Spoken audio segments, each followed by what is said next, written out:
पंजाब के अंदर भी एक अफवाह को झूठा साबित कर दिया गया, जहां कहा जा रहा था कि दिल्ली से आई हुई जमात के अंदर कोरोना पॉजिटिव है। वहीं आनन फानन में प्रशासन गया और उनकी चेकिंग कराई तो पता लगा कि वहां पर जितने भी लोग थे सभी कोरोना के नेगेटिव पाए गए हैं। सलाम करना होगा सिख शेर को और पंजाब के इन लोगों को, जिन लोगों ने इस सच्चाई को सामने लाने की कोशिश करी और सिटीजन जर्नलिस्ट ने वीडियो बनाकर हम तक पहुंचाया और साफ तौर से कहा है कि इसे देश के उन चैनलों के और मुंह पर ले जाके मारिए कि जो लोग देश के अंदर अफवाह उड़ाने में सबसे पहली कतार में खड़े हैं। आपकी जिम्मेदारी बनती है कि अब आप इस वीडियो को ज्यादा से ज्यादा शेयर करें। पंजाब की वीडियो है और इसे पूरा सुने। जो हमारे सिख भाई ने आगे इस वीडियो के अंदर साफ साफ कहा है कि इनके ऊपर अगर कोई इल्जाम लगाएगा तो वो गलत होगा, क्योंकि इन्हें प्रशासन ने चेक कर लिया है और ये कोरोना नेगेटिव पाए गए। तो सुनिए वीडियो के अंदर क्या कहा जा रहा है। जिम्मेदारी से परहेज मत कीजिएगा, आपका एक शेर सच्चाई को सामने लाने के लिए काफी होगा। लो जी नैगेटिव रिपोर्ट पिंड दुगनी दी नैगेटिव आए ने जी बंदे साडे पिंड दी अफवाह फैलाई दी। ਜਿਹੜੇ ਲੋਕਾਂ ਨੇ ਉਹ ਗੱਲ ਸੁਣ ਲੈਣਾ, ਇਹਨੂੰ ਅਫਵਾਹ ਨਾ ਫੈਲਾਉਣਾ। ਮਾਜੀ ਦੇ ਅੰਦਰ ਜਾ ਰਹੇ ਨੇ ਜੀ, ਨਾਲ ਪੁਲਿਸ ਕਰਮਚਾਰੀ ਵੀ ਨੇ।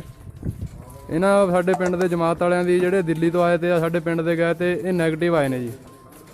ਅੱਜ ਤੀਸਰੇ ਦਿਨ ਇਹਨਾਂ ਦੀ ਰਿਪੋਰਟ ਆਉਣ ਤੋਂ ਬਾਅਦ ਇਹ ਵਾਪਸ ਆਏ ਨੇ। ਇਹ ਨੈਗੇਟਿਵ ਨੇ ਜੀ ਸਾਰੇ। ਡਾਕਟਰ ਸਾਹਿਬਾਨ ਵੀ ਨਾਲ ਨੇ, ਪੁਲਿਸ ਕਰਮਚਾਰੀ ਵੀ ਨਾਲ ਨੇ। ਇਹਨਾਂ ਨੂੰ ਬਾਇਜ਼ਤ ਬਰੀ ਕਰਕੇ ਛੱਡ ਕੇ ਗਏ ਨੇ ਜੀ।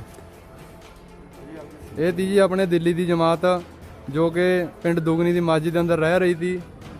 ਉਹਨਾਂ ਦੀ ਕਰੋਨਾ ਦੀ ਰਿਪੋਰਟ ਆ ਜੀ ਜਿਹੜੀ ਨੈਗੇਟਿਵ ਆਈ ਆ।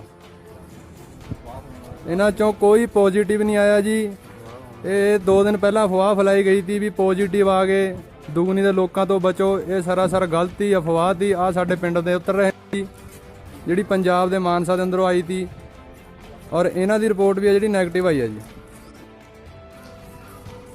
ਆ ਤੁਹਾਡੇ ਸਾਹਮਣੇ ਉੱਤਰ ਰਹੇ ਨੇ ਜੀ ਪਿੰਡ ਦੁਗਨੀ। ਆ ਦੁਗਨੀ ਦੀ ਮਸਜਿਦ ਆ ਜੀ, ਠੀਕ ਆ ਜੀ।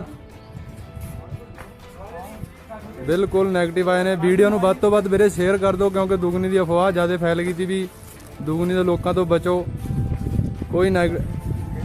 ਕੋਈ ਪੋਜ਼ਿਟਿਵ ਨਹੀਂ ਆਇਆ ਵੀਰੇ, ਸਭ ਨੈਗੇਟਿਵ ਆਏ ਨੇ। ਆਹ ਬੰਦੇ ਨੇ ਜੀ ਸਾਡੇ, ਦੇਖ ਲਓ ਸਾਡੇ ਪਿੰਡ ਦੇ ਜਮਾਤ ਵਾਲੇ। ਆਹ ਡਾਕਟਰ ਸਾਹਿਬਾਨ ਨੇ ਜੀ, ਸਾਰੇ ਬੰਦੇ ਨੈਗੇਟਿਵ ਆਏ ਨੇ ਜੀ।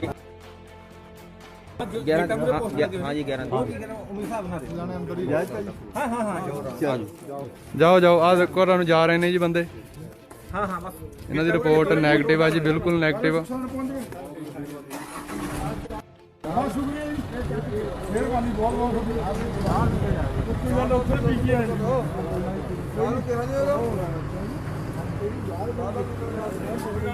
ਅੱਗੇ ਤੋਂ ਮੋੜ ਲਿਓ ਗੱਡੀ।